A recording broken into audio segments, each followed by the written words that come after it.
baper, yaitu bincang enak, berkualitas, dan asik bareng penyiar.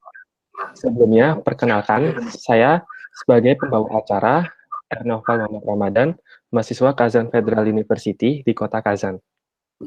Bertepatan dengan kemarin pada tanggal 10 Januari 2019, yaitu Hari Sejuta Pohon sedunia, maka tema bebas baper kali ini yaitu tentang ubah perilaku tingkatkan kualitas lingkungan.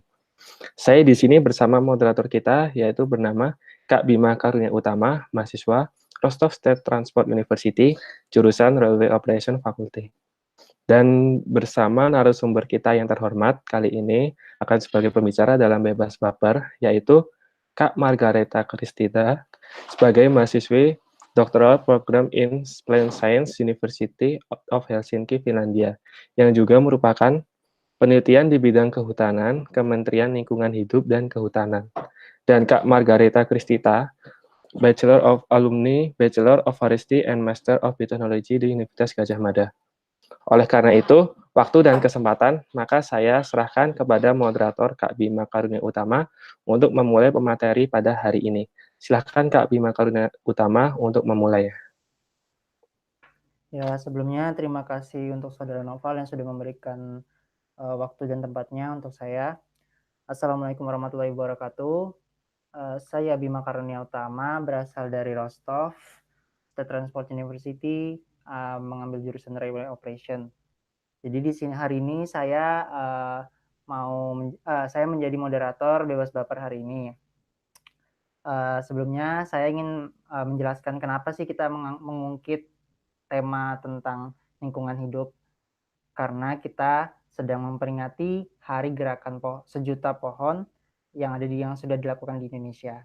Sebelumnya saya juga ingin memperkenalkan narasumber hari ini, yaitu Kak Margareta Kristita yang berasal dari Jakarta, yang merupakan alumni UGM tahun 2002 sampai 2006, Bachelor of Forestry, 2007 sampai 2010 Master of Biotechnology. Kak Tita ini juga memiliki banyak pengalaman dalam penelitian terhadap lingkungan hidup dan juga mempunyai bakat dalam scientific writing, public speaking, dan juga mengajar. Selain itu juga Kak Tita ini juga banyak menerima penghargaan baik internasional maupun nasional. Jadi kita langsung aja ke inti acara ini, yaitu penjelasan materi yang akan dijelaskan oleh Kak Tita. Tapi sebelumnya saya ingin bertanya tentang pendapat Kak Tita, apa sih arti lingkungan hidup bagi Kak Tita?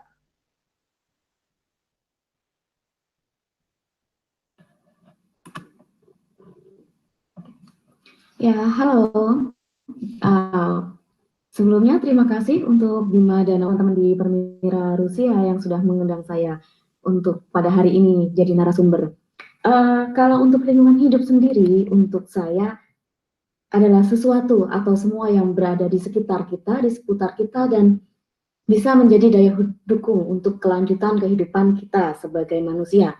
Tapi tidak cuma manusia, karena kita hidup ini juga dengan makhluk hidup yang lainnya, baik hewan ataupun tumbuhan. Jadi lingkungan itu adalah sesuatu di seputar kita yang memiliki daya dukung untuk kelangsungan kita bersama. Oke. Ya, baik. Terima kasih pendapatnya untuk Kak Tita. Sekarang saya berikan waktu dan tempatnya untuk Kak Tita dalam menjelaskan materi tentang lingkungan hidup hari ini. Waktu dan tempatnya saya persilakan. Oke, baik. Terima kasih. Bisa dimulai dengan slide-nya atau gimana, Mas Novel? Kita langsung ke slide aja untuk lingkungan hidup. Ya, oke. Jadi kita santai aja ya. Ini paparan yang santai. Kita untuk merujuk bahwa suatu kualitas lingkungan itu bisa kita rubah dengan perilaku kita. Jadi judulnya ubah perilaku tingkatkan kualitas lingkungan, dan saya coba untuk menyesuaikan ini. Sebenarnya saya hanya berbagi pengalaman, kita sharing, nanti boleh beberapa ditanyakan berkaitan dengan slide saya atau lingkungan hidup secara umum, atau dengan ya paparan dan sharing-sharing saya hari ini. Selanjutnya boleh, Mas? Kalau kita mengacu apa itu lingkungan hidup, nah yang saya ambil itu berdasarkan undang-undang. Jadi lingkungan hidup itu kesatuan ruang dengan semua benda dan makhluk hidup. Jadi semuanya ada di situ. Slide-nya hilang. Oke, ya. Ya, oke, terima kasih. Segala benda termasuk manusia dan perilakunya yang mempengaruhi juga terhadap kelangsungan kehidupan dan kesejahteraan manusia dan makhluk hidup yang lainnya. Jadi selanjutnya, jadi kita manusia kita mempunyai perilaku tentu saja, dan kita melakukan sesuatu atau perilaku kita itu mempunyai objek yaitu sesama dan alam atau makhluk hidup lainnya. Dan kita akan bahas di sini adalah perilaku kita salah satunya terhadap alam dan makhluk hidup lainnya dengan lingkungan kita. Dan satu yang perlu digarisbawahi bahwa perilaku itu dapat diubah. Oke, selanjutnya. Nah, kalau bercerita atau kita sharing dengan masalah lingkungan saat ini, itu akan sangat banyak. Tidak hanya ada 3 seperti yang terlihat di slide, tetapi banyak sekali. Tapi saya mencoba untuk mengambil contoh dari 3 ini, yaitu masalah sampah, kerusakan hutan, dan kualitas udara. Ini adalah salah 3 ya. Sedikit dari begitu banyak masalah lingkungan, dan masalah lingkungan ini bisa timbul atas perilaku manusia juga. Tentu saja karena kita sebagai penyebab, maka kita juga punya andil untuk memulihkannya. Jadi selanjutnya, di slide Sebelumnya selanjutnya. Kak, kita maaf, tindakan apa sih yang tepat untuk terhadap masalah lingkungan saat ini seperti yang Kak Tita jelaskan tadi? Tindakan-tindakan yang tepat secara singkat. Oke. Kalau untuk tindakan-tindakan tentu saja banyak hal kita harus melihat dulu perilaku-perilaku seperti apa. Untuk sampah misalnya, kita dengan gampang teman atau sekitar kita buang sampah, bekas makanan, puntung rokok atau apapun di jalan sembarangan. Kemudian kualitas udara tentu saja salah satunya yaitu mungkin merokok, kemudian kendaraan yang tidak layak uji. Kalau kerusakan hutan mungkin lebih luas lagi, itu bisa perburuan, pembakaran untuk pembukaan lahan, dan itu adalah masalah yang sama kompleksnya dengan masalah yang lain, dan itu disebabkan juga oleh perilaku manusia tersebut. Terus Kak, ini saya tertarik nih, tadi kan Kak Tita juga bilang mengurangi perokok ya, karena merokok itu kan juga bisa mencemarkan udara juga, pencemaran udara. Nah itu gimana sih, kan orang kita ini kan sebagai manusia ini kan ada nih yang ngerasa ngerokok aja sembarangan gitu, misalnya kayak di tempat umum gitu ngerokok, tapi kayak nggak peduli sama sekitar gitu Kak. Gimana sih Kak kalau misalnya kita buat menegur gitu, negur orang itu, kayak lebih baiknya bagaimana gitu Kak, cara yang baik untuk menegur orang itu gitu. Karena kan itu kan juga termasuk pencemaran udara dan juga mengganggu kita sebagai manusia gitu. Kadang-kadang kan ada orang yang merasa itu tidak enak, tapi sebagai manusia juga kita kadang nggak enak juga menegur gitu kan, ada yang kayak gitu. Gimana sih Kak tanggapannya gitu? Kalau untuk masalah rokok, sebenarnya saat ini di Indonesia sendiri banyak tempat atau banyak sekali instansi atau mungkin perkantoran atau gedung yang sudah menyediakan tempat khusus merokok. Cuman memang tidak bisa dipungkiri bahwa masih juga banyak orang-orang yang abaikan hal-hal tersebut. Jadi mereka merokok di sembarang tempat, tidak peduli ada anak-anak, mungkin perempuan hamil. Kalau memang kita peduli, ya kita bisa tegur. Misalnya yang kerap saya alami dulu itu di angkot. Kalau angkot kan ruangannya kecil, terus ada anak-anak, ada bapak-bapak ngerokok di sebelah anak kecil. Biasanya sih kalau mau sopan sih kita kalau nggak tegur langsung dan orangnya memang paham, kita tutup di hidung atau ambil tisu, biasanya sih orangnya udah stop. Tapi kalau orangnya agak bandel sih, ya kita ingatkan aja, nggak apa-apa, Pak maaf bisa dimatikan sebentar rokoknya karena ada anak-anak gitu. Selama ini saya temui kalau itu ada anak-anak, pernah sih saya negur gitu, ya nggak apa-apa, mereka langsung akan matikan gitu kalau ada anak kecil atau ibu hamil gitu. Cuman memang yaitu beda-beda, yaitu harus dari tempat, dari diri kita sendiri juga gitu. Dan memang seharusnya apa ya, pemerintah daerah atau yang terkait lah, yang terkait di situ tuh memang benar-benar untuk menegakkan hal seperti ini. Tapi kalau saya lihat di beberapa rumah sakit itu kalau memang larangan merokok itu sudah benar-benar dari security-nya itu sudah benar-benar kencang sih mengawasinya, antara ditegur atau bahkan dikasih sanksi itu udah mulai terlihat gitu ya. Tapi itu memang memperbaiki perilaku itu tidak mudah, jadi memang kita harus bertahap, nggak bisa langsung jebret setelah gitu berubah, nggak bisa. Gitu. Ya, terima kasih Kak sudah jawabannya. Boleh dilanjutkan? Oke. Selanjutnya boleh di slide geser sedikit. Nah ini, jadi yang dibilang kan perilaku yang bagaimana sudah di depan ya. Jadi antara manusia dengan kualitas lingkungan itu kita punya hubungan yang timbal balik. Kualitas lingkungan dapat disebabkan oleh manusia. Jadi perilaku manusia menyebabkan kualitas lingkungan yang bagaimana. Kalau perilaku kita baik, kualitas lingkungan juga baik, tentu saja. Dan sebaliknya, kalau perilaku kita tidak bertanggung jawab, maka kualitas lingkungan juga akan menurun. Nah, ini bisa digeser untuk selanjutnya. Nah, ini dari beberapa pengalaman saya. Ini saya di kantor saya di Indonesia, di Balai Penelitian Lingkungan Hidup dan Kehutanan Manado, kita untuk ke konservasi dan pendidikan lingkungan, kemudian konservasi kehutanan yang berkaitan dengan tentu saja lingkungan hidup dan kehutanan.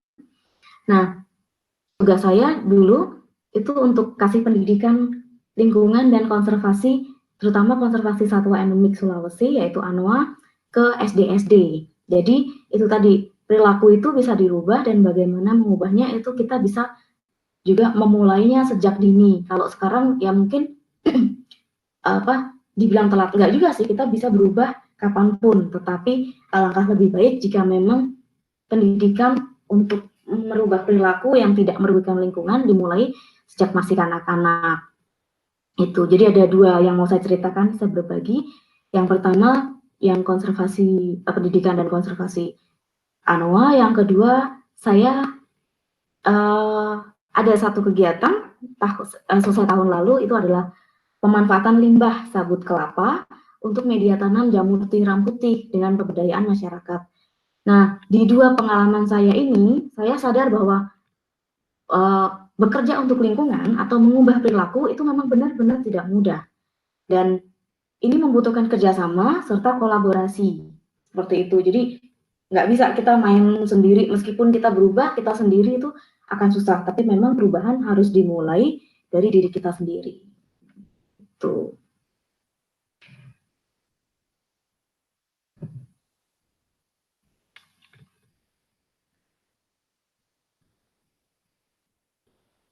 Mas Bima, suaranya? Nggak.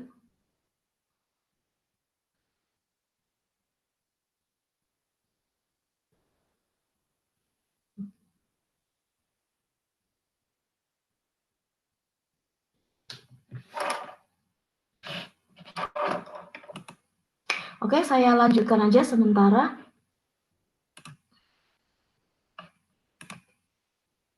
Oke, sementara saya lanjutkan dulu tadi. Ini salah satu kegiatan saya, ada di pendidikan konservasi, kita punya satu kegiatan yang sedikit saya sharingkan, singkat saja, namanya ANOA Breeding Center Manado. Nah, di sini kami bersama teman-teman itu membuat capacity building, kemudian kunjungan ke sekolah, publikasi dan kampanye serta volunteering untuk menyelamatkan ANOA. Jadi ceritanya ANOA ini satwa endemik Sulawesi yang secara hukum dia satwa yang dilindungi.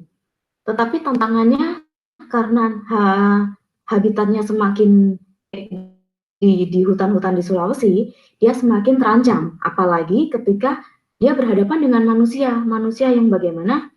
Manusia yang masih berburu, karena ANOA ini dagingnya cukup enak, jadi menjadi salah satu primadona juga untuk diburu di sekitar hutan. Nah, ini yang kemudian kita lakukan ke sekolah-sekolah, juga terutama sekolah-sekolah di Manado dan juga beberapa sekolah di seputaran habitat alaminya, itu memberikan pendidikan ke anak-anaknya, memperkenalkan bahwa ini adalah hewan yang dilindungi oleh pemerintah, jumlahnya semakin sedikit dan tidak sebaiknya kita memburunya. Boleh digeser slide-nya.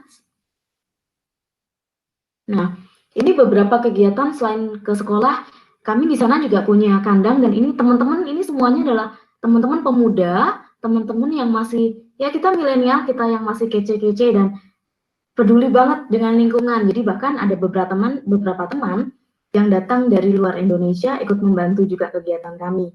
Mulai dari pemeriksaan kesehatan, kemudian kita punya kandang pengembangbiakan, penelitian, kemudian juga kita mempelajari. Jadi bukan hanya mendidik orang untuk menyelamatkan, tetapi juga untuk mempelajari bahwa kita mempunyai keragaman hayati yang menarik di Indonesia gitu, dan jangan sampai hal ini punah dan kualitas lingkungan berkurang karena perilaku manusia, seperti itu. Nah, slide selanjutnya.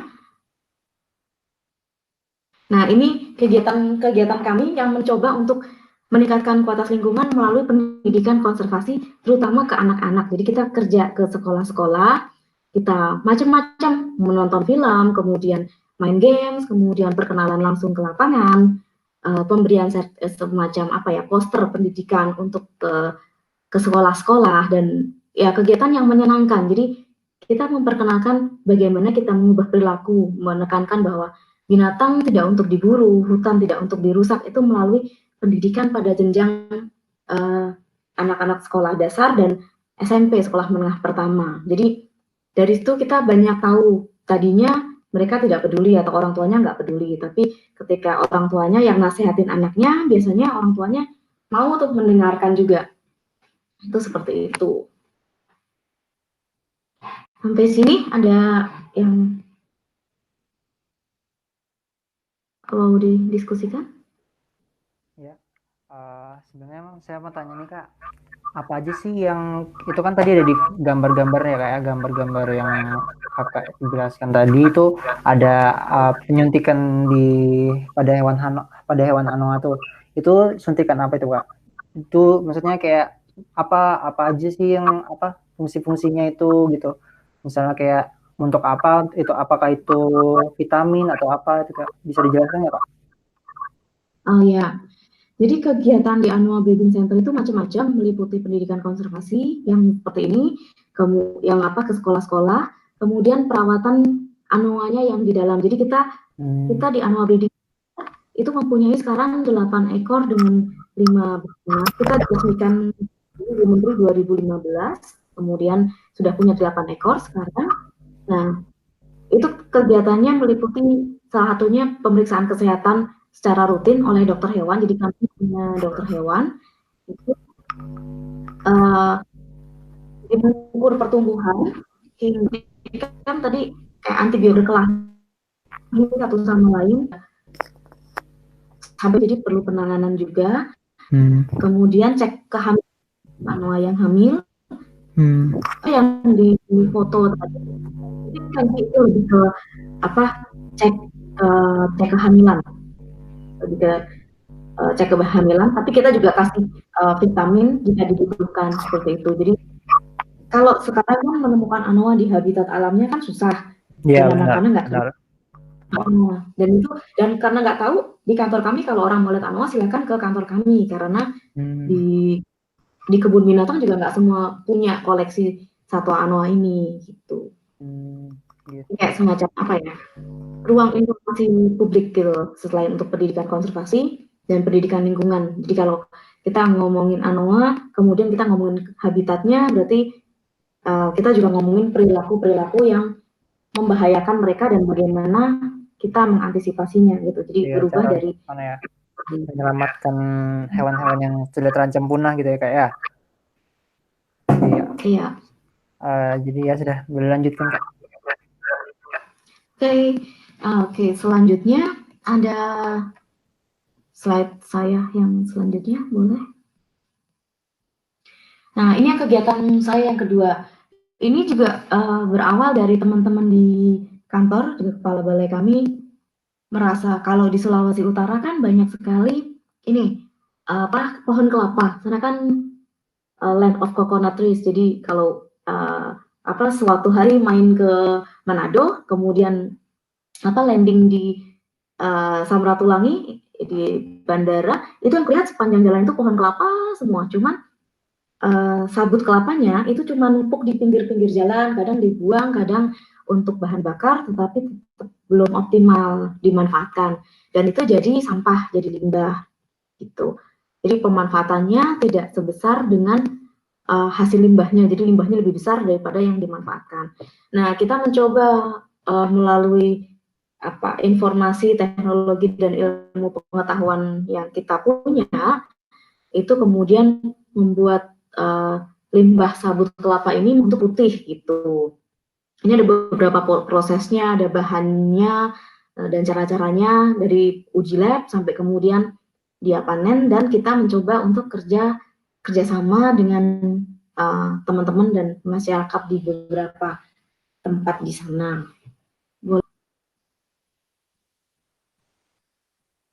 Bisa digeser untuk slide-nya.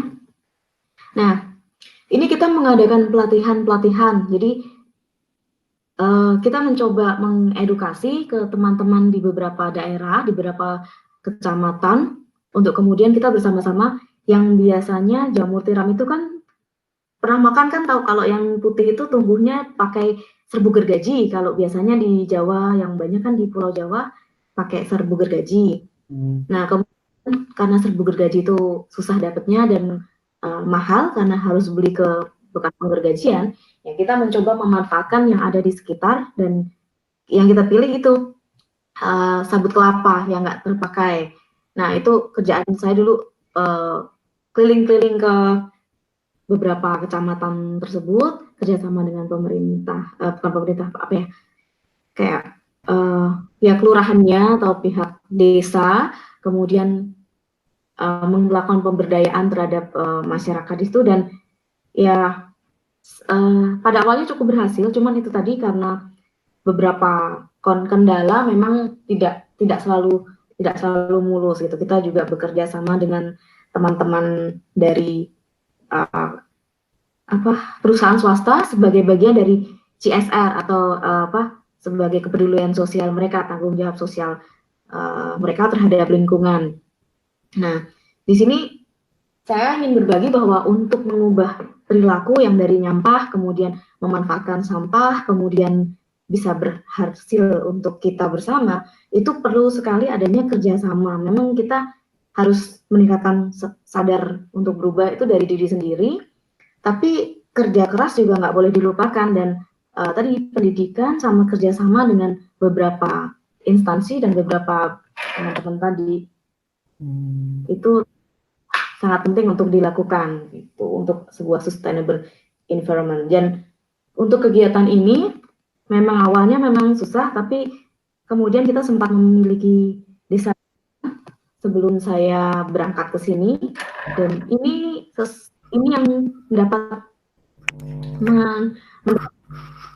satu penghargaan sebagai salah satu kegiatan inovatif dari Badan Litbang Kehutanan, dan kegiatan ini sempat mendapat dana untuk fellowship Environmental Sustainability Fellowship di Amerika Serikat, dan saya sendiri kebetulan terpilih untuk mengikuti WISE Asian Summit di Kuala Lumpur, dan bertemu Barack Obama waktu itu sempat diskusi.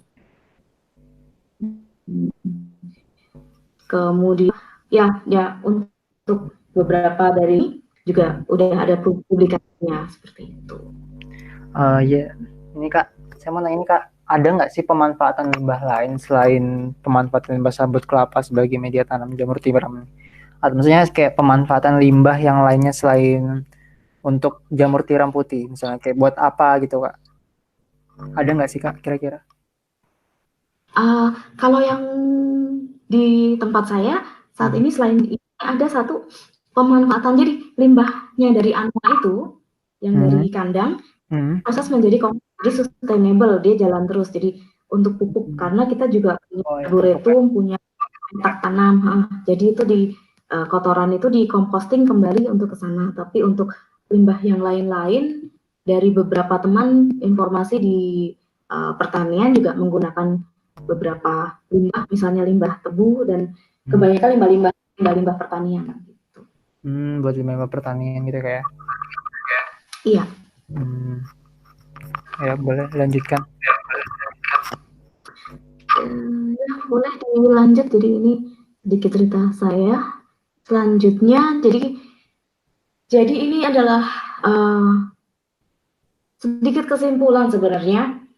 Kita kan berubah harus dari diri kita sendiri. Jadi kita, kalau kita sudah bisa untuk berubah, baru kita bisa mengajak teman terdekat dan keluarga untuk juga mengubah perilaku apabila kita memang masih menemukan perilaku-perilaku yang tidak sesuai dengan etika atau tidak sesuai dengan etika untuk lingkungan hidup itu. Kemudian untuk menciptakan lingkungan yang berkualitas. Jadi sebenarnya apa sih lingkungan berkualitas? Jadi lingkungan berkualitas itu adalah lingkungan yang mampu memberikan daya dukung yang optimal bagi kelangsungan hidup manusia dan makhluk hidup lain yang berada di dalamnya. Jadi untuk menciptakan itu, kita sebagai manusia harus mengubah perilaku untuk memberikan peranan yang baik untuk meningkatkan kualitas lingkungan tersebut.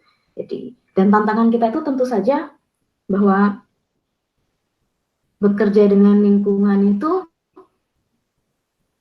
jadi kita bekerja misalnya menanam pohon, kegiatan berbau lingkungan, kayaknya mudah nanam pohon, tetapi pemeliharaannya, kemudian masa panen membutuhkan waktu yang tidak lama. Jadi kita tanam sekarang, kita menikmati keteduhannya mungkin memang diperlukan untuk hal itu. Boleh digeser slide-nya.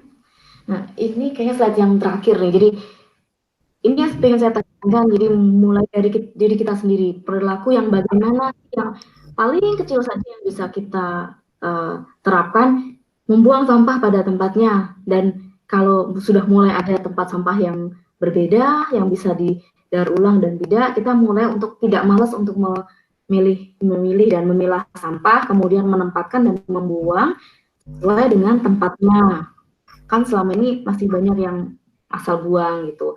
Ya sudah bagus sih, sudah mau membuang, tapi akan lebih baik satu tingkat di atasnya ya mau memilih lagi. Kemudian lainnya adalah menghabiskan makanan yang sudah diambil.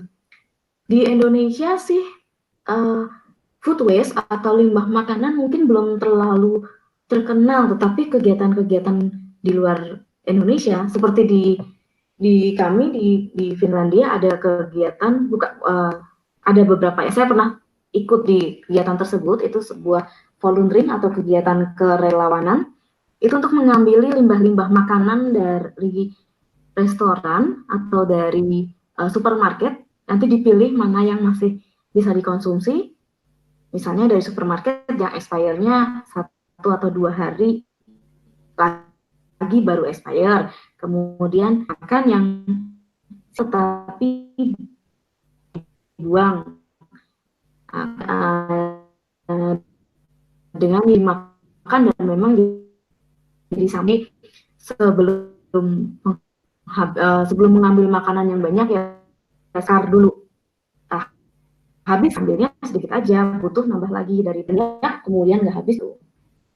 Menguranginya sangat masif dan sudah mulai banyak yang kayak restoran atau fast food yang tidak lagi menggunakan tempat makan plastik, styrofoam, termasuk sedotan, itu sudah mulai bagus. Lalu, nah ini berwisata dengan tidak egois. Ini tren-trennya, misalnya naik gunung terus nyoret-nyoret atau selfie, yang pengambilan foto selfie yang merusak sekitarnya, merusak bunga, merusak pohon, manjat-manjat gitu. Nah, karena di konsep wisata alam itu ada beberapa prinsip, kita tidak boleh meninggalkan hal lain selain jejak, tidak boleh mengambil sesuatu selain foto. Jadi ya itu, tidak boleh berwisata dengan egois, karena saya tuh masih sering menjumpai ketika saya main ke Bunaken gitu, misalnya ke wisata-wisata pantai kalau di Manado atau dalam rangka tugas itu, ada saja wisatawan yang snorkeling tapi nanti ngambil ini bintang laut, kan lucu tuh, diambil, diangkat foto buat selfie, kadang dikantongin dibawa pulang lah, padahal begitu dikantongin mati itu satuannya kan. Ya. Dan atau mengambil karang yang baru ditanam, kan kesana juga banyak yang dengan teknologi gitu, percobaan untuk menumbuhkan karang gitu. Itu masih banyak saya temuin wisatawan yang terutama bintang laut nih. Jadi kalau di parkiran itu banyak bintang laut yang dibuang. Ini kenapa? Karena mereka baru tahu ketika diangkat dari laut dia mati habis diajak selfie, terus dikantongin, terus udah sadar mati dibuang gitu aja. Nah ini yang perlu ditekankan juga, berarti berwisata tidak egois karena masih ada orang lain, manusia lain, teman kita, sesama kita yang setelah ini ingin juga menikmati keindahan alam gitu, ingin juga menikmati lingkungan yang berkualitas gitu. Jadi jangan menghilangkan kualitas lingkungan karena perilaku kita gitu. Lalu ini yang di Indonesia sering stop pemikiran, kan udah ada yang bayar untuk membersihkan. Jadi ini misalnya terjadi soal sampah, buang sampah di jalan, atau kalau di fast food sudah ada tempat sampahnya. Sekarang sudah mulai ada di beberapa food court di Indonesia, di restoran cepat saji, itu ada tong sampahnya, ada tempat naruh tray, nampan. Tapi masih banyak pengunjung yang nggak mau naruh sendiri, padahal sudah ada tulisannya gede-gede gitu, buang sampah dan letakkan nampan Anda di sini. Tetapi masih banyak yang ditaruh aja di, ditanya, nanti jawabannya kan udah ada yang bersih, ada yang dibayar untuk membersih.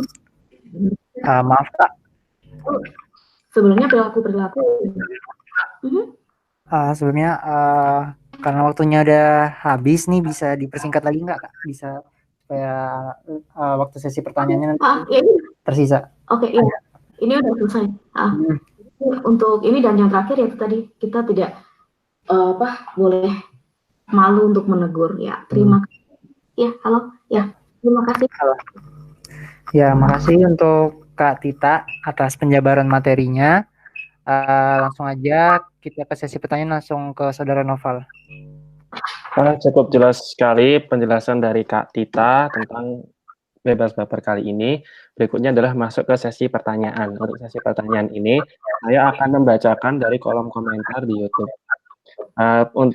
Saya bacakan 3 pertanyaan teratas yang dulu. Dari Basuki Setiaji, saya mau tanya gimana cara membuat masyarakat sadar akan kebersihan lingkungan. Lalu dari Kak Robi Ari Hidayat, apa saja langkah konkret pemerintah dalam upaya pelestarian lingkungan? Dan pertanyaan ketiga dari Kak Dika Ayu, bagaimana perkembangan regulasi mengenai lingkungan di kampus-kampus di Indonesia? Apakah sifatnya lokal atau telah bekerja sama dengan stakeholders terkait? Nah, untuk mungkin bisa dijawab sama Kak Tita dulu 3 pertanyaan, nanti berikutnya ke 3 pertanyaan berikutnya lagi. Ya, jadi saya ulangin dulu ya pertanyaannya kayak yang pertama dari Mas Basuki Sektijo Aji. Saya mau tanya gimana cara membuat masyarakat sadar akan kebersihan lingkungan. Langsung dijawab Kak. Oke. Ya, terima kasih pertanyaannya. Untuk sadar kebersihan lingkungan tidak mudah, tapi yaitu tadi mulai kita bergerak untuk memberikan contoh, itu menurut saya. Jadi memberikan contoh, kemudian mengajak orang, kemudian menegur. Itu jika masih ada orang yang berbuat salah. Lalu kemudian jika Anda mempunyai teman dalam bentuk yang kecil, mari kita gabung bersama, bikin komunitas, bisa untuk bersih pantai, mengajak orang, atau bersih gunung, kegiatan-kegiatan yang tetap fun, anak muda mau ikut, itu happy, tapi kita menanamkan edukasi di situ. Kalau saya itu lebih efektif. Oke, boleh. Gitu. Ya, selanjutnya pertanyaan kedua dari Kak Robi Ari Hidayat. Apa saja langkah konkret pemerintah dalam upaya pelestarian lingkungan? Oke, pelestarian lingkungan itu sangat kompleks ya, sangat banyak, mulai dari masalah sampah, masalah konservasi hutan, dan lain-lain ya, sampai ke industri. Tentu saja pemerintah sudah mulai banyak mengeluarkan peraturan atau regulasi, misalnya salah satu yang di bidang saya, sekarang kalau memburu satwa, kemudian diposting di Facebook, dilaporkan, itu dikejar. Beberapa kali kita sempat mendapat laporan juga untuk, oh ini pelihara anoa, kemudian kita laporkan ke yang terkait, karena ada instansi khusus namanya Dirjen Gakum, dan ada bidangnya di kantor KSDA, kalau di kehutanan khususnya, yang bidang saya, itu langsung dengan cepat ditindak. Jadi untuk hal-hal yang seperti itu, saya rasa langkah konkret saat ini sudah mulai banyak, termasuk kalau untuk di coastal atau marine ecosystem yang di lingkungan laut, itu saya kira beritanya di mana-mana sangat jelas untuk kayak kinerja Kementerian Kelautan, kinerja Kementerian itu juga sudah banyak, dan banyak sekali kok peraturan-peraturan yang mulai diaplikasikan dengan baik. Terima kasih jawabannya, Kak. Terus lanjut pertanyaan ketiga dari Mbak Dika. Mbak Dikayu, bagaimana perkembangan regulasi mengenai lingkungan di kampus-kampus di Indonesia? Apakah sifatnya lokal atau telah bekerja sama dengan stakeholders terkait? Sebenarnya saya belum clear maksudnya dengan regulasi di kampus berkaitan dengan lingkungan ini di bidang apa. Jadi saya untuk menjawab ini, yang jelas saya juga bukan orang kampus, maksudnya saya bukan akademisi yang bekerja di kampus. Jadi saya merasa tidak pada wilayah saya untuk menjawab itu gitu. Jadi karena saya bukan dosen, dan untuk yang ditertibkan di kampus, saya tidak tahu, tapi saya rasa setiap kampus dia memang memiliki kebijakan masing-masing gitu. Jadi kalau salah satunya beberapa kampus menerapkan pengolahan ini sendiri, pengolahan sampah sendiri dengan baik, kemudian tong sampah yang sudah mulai dipisahkan, itu di beberapa kampus saya lihat sudah mulai cukup banyak. Gitu ya. Terima kasih Kak atas jawabannya. Saya kasih kembali ke Noval. Apakah ada pertanyaan lagi? Untuk ke pertanyaan berikutnya, ada pertanyaan keempat dari Kak Dika Ayu. Apakah masalah lingkungan hanya terjadi di negara-negara berkembang? Bagaimana dengan negara maju? Dan pertanyaan kelima, ada dari Kak Robi Hidayat. Di Indonesia sendiri, bagaimana pemanfaatan teknologi informasi untuk pelestarian lingkungan? Dan pertanyaan keenam, ada dari Kak Dika Ayu. Bagaimana cara mengedukasi yang baik dan sopan mengenai lingkungan terhadap lingkungan sekitar, misal keluarga? Apalagi ada sosok yang lebih tua ataupun segi pendidikan lebih tinggi dari kami. Berikutnya silahkan Kak Bina. Ya, saya ulang pertanyaannya untuk Kak Tita. Ini dari Mbak Dika lagi. Apakah masalah lingkungan hanya terjadi di negara-negara berkembang? Bagaimana dengan negara maju? Silakan, Mbak. Ya. Masalah lingkungan terjadi di mana saja, nggak pandang negara maju atau negara berkembang. Tapi yang dihadapi fokusnya beda. Kalau di negara maju di negara kita yang tropis dan sampahnya masih banyak, hutannya masih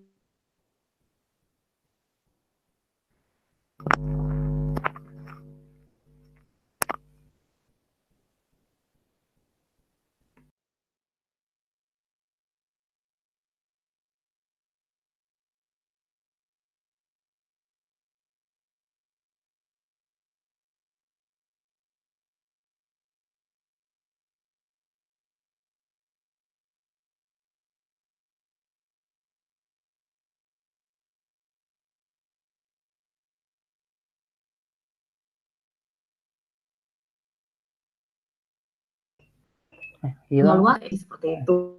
Oh, ya.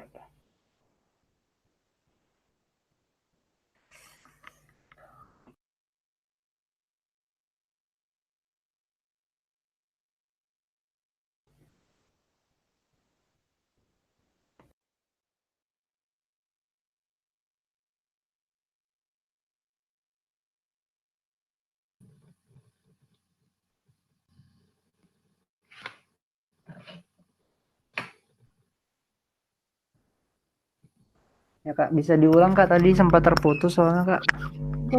Oke, sorry ya. sampai mana tadi? Ya, yang masalah Iya, masalah lingkungan hanya terjadi di negara berkembang. Bagaimana dengan negara maju?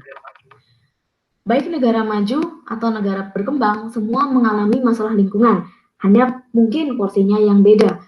Saya tadi bilang kalau negara berkembang kayak kita, masalah masih berkutat pada perilaku manusia tidak disiplin, sehingga mengacaukan sirkulasi kayak ekologi, ekosistem itu salah satunya, dan kebersihan sampah. Kalau di negara berkembang, di negara maju, karena sudah sejahtera, masalahnya salah satunya adalah food waste atau limbah makanan yang banyak. Karena mereka sudah sejahtera, jadi udah ya masalahnya beda. Kemudian ada juga electronic waste, jadi sampah limbah elektronik itu mau dikemanakan. Jadi kalau beberapa negara sudah saya ketahui sudah menerapkan berbayar untuk membuang limbah elektronik mereka, nggak salah seperti itu. Dan mungkin ada masalah-masalah lingkungan yang berkaitan dengan industri juga yang dihadapi oleh negara-negara maju. Gitu. Terima kasih jawabannya. Lanjut pertanyaan kelima dari Kak Robi Ari Hidayat. Di Indonesia sendiri, bagaimana pemanfaatan teknologi informasi untuk pelestarian lingkungan? IT sangat banyak manfaatnya. Saya punya teman yang mengelola semacam bank sampah, itu juga menggunakan IT. Bank sampah itu pakai IT dan itu sekarang tidak hanya satu atau dua. Jadi mereka memang ada apps-nya, ada aplikasinya, dan itu sangat berguna. Itu salah satu manfaatan IT.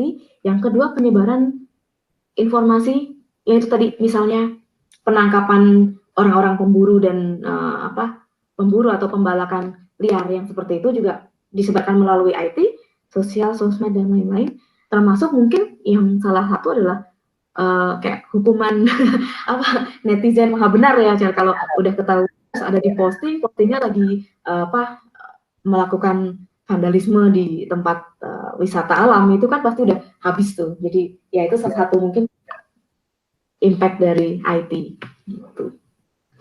Ya, terima kasih jawabannya Kak. Kita lanjut ke pertanyaan 6 dari Mbak Dika. Bagaimana cara mengedukasi yang baik dan sopan mengenai lingkungan terhadap lingkungan sekitar, misal keluarga, apalagi ada sosok yang lebih tua ataupun segi pendidikan lebih tinggi dari kami? Nah, ini pertanyaannya bagus dan sering sekali saya dapat, karena hierarki itu apalagi di Indonesia mau nggak mau kita tetap ya menghargai, memang tunduk dan harus. Tetapi jawaban saya juga satu sih, memberi kita sendiri, atau justru ketika kita melihat misalnya kalau habis rapat misalnya di kampus atau di kantor, ada dosen, mulai saja dengan merapikan, kita duluan yang bergerak untuk merapikan sisa-sisa makanan atau membuang-buang sampahnya gitu. Jadi mereka yang melihat kita memberikan contoh, tidak dengan ngomelin. Kalau sama yang lebih tua itu kita nggak pakai kata-kata ngomelin, tuh nggak sopan, tapi kita memberikan contoh yang kita lakukan tuh begini. Jadi mereka akan melihat sendiri gitu. Atau ya memang ini agak-agak, kalau di Indonesia agak tricky, kita nggak bisa main langsung menegur orang yang lebih tua. Tetapi ketika memang kepepet ya nggak apa-apa, ditegur saja, dibilang dengan baik-baik, Pak mohon maaf, atau disertai dengan kata mohon maaf Pak, Bu, Kak. Dan saya rasa yang nggak apa-apa itu. Gitu ya. Makasih atas jawabannya Kak. Ini saya punya pertanyaan pribadi nih Kak. Jadi saya tuh kemarin sempat lihat ada pemburuan hewan-hewan langka seperti burung enggang, itu Kak. Dan biasanya tuh kan burung, kalau di Kalimantan ya kayak burung enggang tuh bagi suku Dayak itu hewan yang iya benar itu. Terus juga biasanya kan kok untuk aksesoris itu kan biasanya ada beberapa dari burung enggang gitu. Nah itu kan, tapi biasanya untuk pembuatan aksesorisnya itu biasanya dia menggunakan dari hewan-hewan yang sudah mati, bukan diburu. Tapi ada juga yang saya baca kemarin dari Instagram teman saya itu dia melakukan pemburuan, Kak. Dan itu juga udah ditangkap. Kira-kira apa tanggapan Kakak terhadap peristiwa itu, gitu Kak? Jadi itu termasuk hewan yang termasuk langka ya, bagi saya gitu. Iya, itu tentu saja saya bisa menyebutnya salah satu konflik antara ekologi dan antropologi ya, maksudnya manusia dengan ekologi gitu. Kalau dari saya sendiri, yang beberapa waktu yang lalu yang ditangkap itu saya juga baca itu kan untuk dikonsumsi gitu. Jadi ya memang ya itu kita memang dia memang bersalah. Kemudian saya tidak mengatakan bahwa yang memburu untuk kepentingan Anda tidak bersalah, tetapi di sini juga harus dihubungkan juga dengan timbal balik bahwa perlu penyuluhan yang lebih lagi ke mereka yang yang menggunakan ini, bahwa hal-hal semacam ini dilarang untuk melindungi kelestarian hidup hewan-hewan ini. Jadi ya itu memang selalu jadi bahasan hangat sih di mana-mana gitu, karena sama juga dengan kalau membahas tanah adat dan lain-lain, dan sampai sekarang itu masih selalu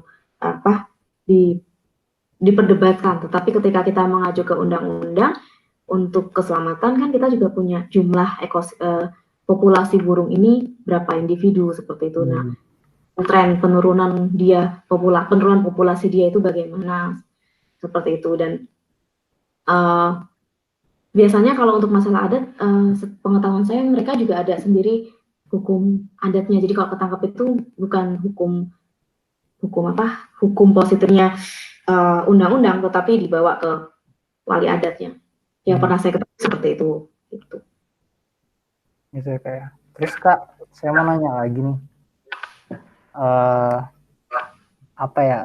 Tentang global warming nih Kak. Kan ini kan juga makin lama kan teknologi makin canggih ya Kak ya. Dan juga makin ramai gitu. Terus bagaimana sih cara Kakak menurut Kakak, bagaimana cara mengatasi global warming yang ada di Indonesia misalnya? Nggak harus di Indonesia. Ya. Kalau dari saya sendiri, kan kita dari awal sudah sadar dan setuju bahwa bekerja di lingkungan itu tidak instan, tidak mudah, dan perlu kerjasama. Ya, kita mulai dari komunitas kita yang kecil, kita bisa berkolaborasi dengan komunitas yang lebih besar, menggandeng mungkin teman-teman yang lebih berpengalaman atau teman-teman akademis yang lebih secara punya landasan teoritis yang lebih bagus. Kita bisa membuat gerakan yang menarik untuk mengedukasi teman-teman yang lain yang mungkin belum mengetahui global warming dan bahaya turunan-turunannya seperti itu. Dan itu kita bisa memanfaatkan IT, ya sosmed misalnya, kita bisa bikin grup, diskusi, kemudian bikin langkah aksi dan semacam itu. Biasanya banyak kok teman-teman NGO tuh sudah melakukan hal ini dengan aktivitas yang real gitu, yang benar-benar dilakukan. Ya, terima kasih Kak atas pertanyaannya. Atas jawabannya, maaf. Mungkin ada lagi Noval? Saudara Noval, pertanyaan-pertanyaan. Bagi kawan-kawan yang mau bertanya, boleh tanya di kolom komentar ini. Masih ada waktu 2 menit. Dan saya ada pertanyaan pribadi nih Kak, untuk kita. Pertanyaan sebenarnya itu apa sih yang membuat manusia tidak mencintai lingkungan hidup? Sedangkan manusia kan harusnya tahu kan dampak-dampaknya. Kayak misalnya membuang sampah sembarangan, itu kan bisa mengakibatkan banjir. Terus juga kayak buang sampah ke kali, terus sampah di pinggir jalan, itu kan juga sebenarnya kan dampaknya kan ada buat manusia. Nah, manusia udah tahu, tapi kenapa sih manusia itu tetap terus melanggar gitu loh? Dan akibatnya itu apa gitu loh, kenapa manusia tidak mencintai lingkungan hidup? Silakan Kak Ita untuk menjawab. Oke, kenapa manusia nggak mencintai lingkungan? Jadi sebenarnya kalau saya mengibaratkan manusia dan lingkungan itu seperti kita dan rumah kita gitu. Ada anggota keluarga kita yang orangnya cuek. Di rumah berantakin barang-barang, dia tahu itu bakalan jelek, tapi ya karena mungkin malas, kebiasaan, tidak ada yang menegur, tidak ada yang mengingatkan, jadi ya dia tetap melakukan hal seperti itu gitu. Itu juga berlaku sama dengan orang-orang yang buang sampah sembarangan gitu. Makanya itu apa ya, bagaimana ya tanggung jawab kita bersama, mulai dari diri sendiri, kemudian kita mengingatkan orang lain dengan cara yang benar dan memberikan contoh gitu. Kalau kedepannya itu berbagai alasan sih, malas, tidak adanya fasilitas, misalnya mau buang sampah, sampahnya jauh, alasannya malas. Terus faktor ekonomi juga, misalnya untuk kasus-kasus perburuan, penebangan liar, itu kan kasus-kasus agak rumit ya untuk berkepentingan dengan urusan ekonomi, atau pencaharian, kemudian masih ada pertumbuhan penduduk ya, seperti itu apa ya, skalanya beda-beda sih kalau menurut saya. Jadi banyak sekali alasan kenapa orang masih merusak rumah mereka sendiri.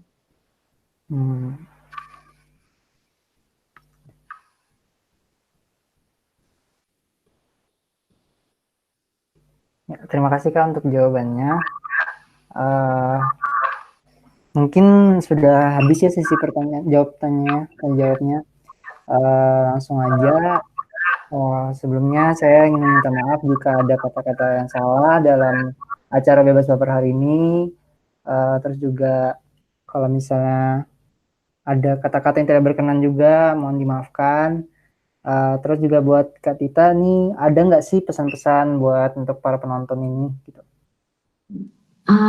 Buat kita semua, ya terima kasih juga sebelumnya. Ini menarik sih diskusinya, pertanyaan-pertanyaannya keren-keren gitu.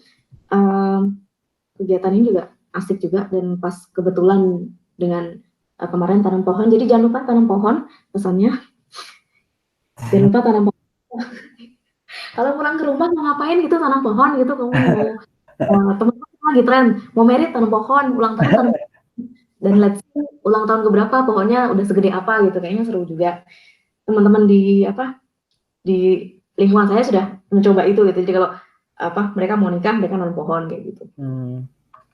Terus kemudian apa ya, untuk pesannya cuma satu sih, bumi itu rumah kita bersama. Jadi perlu kerjasama, kolaborasi, dan pendidikan yang cukup, dan berbagi pendidikan untuk menjaganya, untuk meningkatkan kualitas lingkungan. Dan itu merubah perilaku itu nggak seperti menggoreng telur 5 menit jadi gitu. Jadi kita memang harus sabar, diperlukan waktu, dan kalau kita sudah berubah dari diri kita, kemudian kita baru bisa mengajak orang lain berubah, seperti itu. Dan ciptakan dari kita komunitas yang kecil dan komunitas yang semakin besar untuk merubah perilaku bersama. Itu aja. Terima kasih ya untuk misalnya, semoga bisa diserap semua materi-materi yang sudah dijabarkan oleh Kak Tita hari ini. Juga jangan lupa untuk menjaga lingkungan hidup sekitar dan jangan merusaknya, tapi kita harus mencintai lingkungan hidup. Gitu. Ya, terima kasih atas waktunya Kak Tita, dan juga saya langsung kasih ke Saudara Noval. Silakan untuk menutup. Wah, bagus banget nih dan sangat lengkap materi penjelasan dari Kak Margareta Kristita. Di Bebas Baper kali ini menurut saya sudah jelas, dan bagi kawan-kawan yang masih ingin bertanya ke narasumber bisa kontak ke Instagram Kak Margareta Kristita. Namanya bisa melalui direct message, namanya Instagramnya @rere.kristina. Kristian. Nah, saya selaku pembawa acara, maka saya akan menutup acara Bebas Baper pada hari ini. Sampai jumpa di Bebas Baper bulan depan dengan tema yang berbeda. Dan menurut saya sudah cukup, dan kalau misalnya ada salah-salah ini, ada kesalahan kata maupun perbuatan, maka kami minta maaf sebesar-besarnya. Oleh karena itu, saya menutupnya. Terima kasih. Wassalamualaikum warahmatullahi wabarakatuh.